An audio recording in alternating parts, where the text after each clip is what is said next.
신문 읽어주는 남자입니다. 검찰이 대장동 일당에 대해서 기소하면서 쓴 공소장이 공개됐는데 이재명 대표에 대한 언급이 무려 146번이나 돼 있습니다. 민주당에서는 발끈하고 나섰습니다. 차라리 이 대표를 외계인이라 하라라는 논평까지 냈습니다. 그만큼 논쟁이 뜨겁습니다. 이재명 대표는 검찰 두 번째 소환까지 3일 앞으로 다가왔습니다. 잠시 후에 관련된 내용 전해드리겠습니다. 오늘 조간신문 4가지 키워드 준비가 되어 있습니다. 먼저 첫 번째 키워드부터 살펴보겠습니다. 첫 번째 키워드는 뭘까요? 이겁니다. 한파. 말 그대로 한파입니다. 한파보다 더 센 표현이 있으면 그 표현을 빌고 싶습니다만 한파, 얼마나 한파일까? 동아일보 3면입니다. 여러분이 느끼시는 그대로입니다. 체감 영하 41도, 하루 65cm 폭설, 철원과 울릉도 얘기입니다. 그런데 서울과 수도권에도 체감 온도는 영하 20도가 더 넘습니다.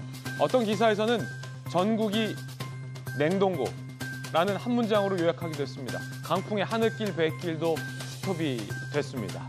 계량기 수도 간 동파 사고도 속출하고 있다고 합니다. 제주도 항공기 운행이 가까스로 재개됐다라는 뉴스 속보도 들어와 있습니다. 잠시 후에 취재기자 연결해서 얼마나 추운 거고 사건, 사고는 없었는지 간략하게 점검해 보겠습니다. 이어서 두 번째 키워드입니다. 두 번째 키워드는 무엇일까요? 이겁니다. 146. 146. 엄청난 숫자입니다. 누군가의 이름을 146번 부른다고 생각해 보십시오. 이재명이 밤새도 못 부를 겁니다. 공소장에 그렇게 담겼습니다. 한국일보입니다. 법조계 안팎에서는 이게 이재명 대표 공소장이냐라는 말이 나올 정도입니다. 공소장에 이재명은 146번 언급됐습니다. 선거 자금을 묵인했다, 428억 배당하기로 이 대표가 승인을 했다. 당시 이재명 성남시장이 이런 내용도 담겼습니다. 민주당에서는 즉각 조작 수사다라고 반발하고 나섰습니다.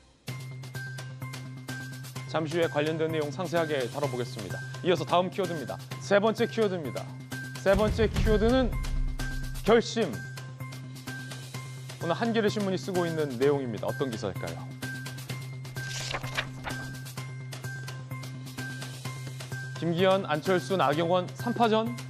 김기현, 안철수, 양강전. 오늘 나경원 전 원내대표 입에 달렸습니다. 결심은 섰다. 오늘 입장을 발표한다는데 출마, 5월 불출마. 상당히 궁금해집니다. 잠시 후에 이야기 나눠보죠. 자, 이어서 다음 키워드입니다. 네 번째 키워드는 이겁니다. 회고록이 나왔군요. 누구의 회고록인지가 중요하겠습니다. 조선일보 기사입니다. 폼페이오 전 미 국무장관의 하노이, 싱가포르 회담 뒷이야기가 담긴 회고록이 나왔는데 내용 중에 상당히 흥미로운 부분이 많습니다. 김정은 리틀 로켓맨이라는 별명을 듣고 로켓맨은 오케이인데 로켓이 있으니까 리틀은 빼라, 나도 오케이다라고 쪼크를 했다라는 내용도 있었고요. 판문점 회동 때 문재인 전 대통령에게 내줄 시간도 존경도 없었다라고 폼페이오 전 장관은 당시 느꼈다라는 회고록이 담겼습니다. 유명한 농담도 담겼다는 거죠. 김정은이 당신들 나 죽이려고 했지라고 하자 폼페이오 전 장관이 지금도 노력하고 있다라고 답했다는 농담은 아주 유명한 일화가 돼버렸습니다. 지금까지 신문 읽어주는 남자였습니다.